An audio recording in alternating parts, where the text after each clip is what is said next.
मटियारी ज़िले अंदर बदअमनी समेत समूरा बुनियादी मसला हल करियो।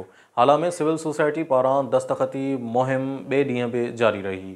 सिविल सोसाइटी सिंध तरफ़ां हाला में बे ॾींहं बि बुनियादी मसलनि जे हल लाइ 50,000 दस्तखत मुकम्मल करण लाइ कैंप क़ाइमु कई वई। 3 रोज़ा कैंप जो अॼु ॿियो ॾींहुं आहे। शहरियुनि पारां कैंप ते पहुची दस्तखत जो अमल जारी आहे। सिविल सोसाइटी सिंध जा अॻवान सैयद गुलफ़ाम शाह काज़मी, सरदार अयाज़ मेमण, अब्दुल रशीद देथो, मोहम्मद रहीम मेमण ऐं ॿिया 3 दस्तखत कैंप जे अॻवानी करे रहिया आहिनि। सैयद गुलफ़ाम शाह काज़मी ऐं ॿियनि अॻवाननि जो चवणु आहे त हाला, मटियारी, भिटशा, न्यू सईदाबाद, अडेरोलाल, खैबर ऐं ॿिया शहर बुनियादी मसलनि जे वर चढ़ियल आहिनि।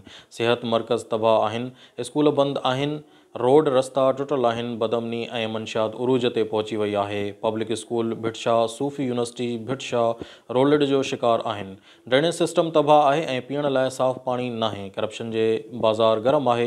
हुक्मरान अवाम जे बुनियादी मसलनि जे हल में दिलचस्पी नथा रखनि। हर ख़बर बर वक्त ख़बर ॾिसंदा रहो न्यूज़ लाइन 1।